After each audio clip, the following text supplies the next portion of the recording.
So what we're looking at here is, well, obviously where the toilet used to be, and in fact, it's in parts right now. Part of it's laying in the bathtub, the lid's laying over there, the stool's laying over there. But when we pulled it, what we find out is that when the builder set this toilet all those many years ago, they did a terrible job actually putting the wax ring in there to seal the toilet to the closet flange. So it's no wonder, given even a little bit of time, that wax ring actually started to leak a little bit. And in fact, if you look closely at it, it was pretty clearly leaking here on the right, where there's almost none of that wax left. And then the wax itself was actually obstructing the outflow from the toilet and partially obstructing the drain here at the closet flange. So now I get to do this wonderful job scraping all the old wax out of there, getting rid of that old seal, cleaning it up, and getting ready to put a new seal in there. But it first started to manifest itself with a little bit of leakage right here at the front of where that stool was. So again, an object lesson. Builders move quick. They can be pretty sloppy. And in this case, the plumbing contractor didn't take any time whatsoever to set that wax ring correctly. And eventually this toilet started to leak.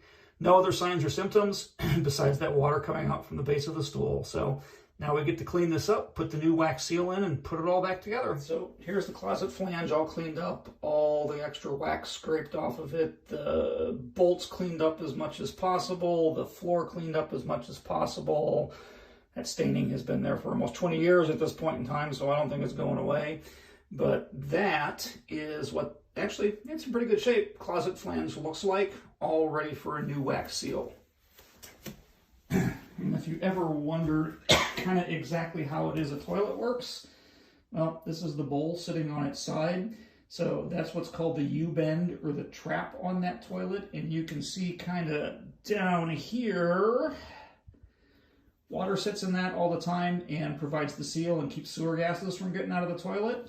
And then when we flush, everything goes up and through that U-band and then right back down that closet flange in the water closet there. If you're a Harry Potter fan, that U-bend is actually where Moaning Myrtle lives, but that's a little bit of very obscure dork trivia. And I should mention, I actually cleaned up the base of that stool as well to get all the extra wax and all the garbage off of that before we go ahead and reset this stool.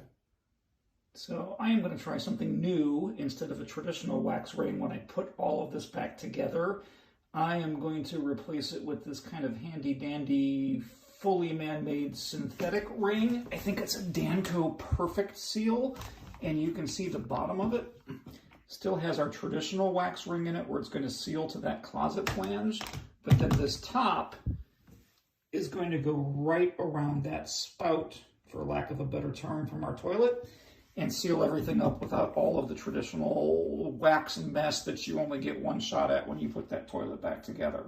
So because the closet flange here is actually mounted a little bit above the floor, we're not going to use this blue part because that's for closet flanges that are below the surface of the floor. And we're going to set this in place, in place of our traditional wax ring. Well, there's that new synthetic wax ring in place. It looks like it should be pretty easy to set the stool back on that, compress everything down, tighten it up, and be good to go. So we'll see what happens.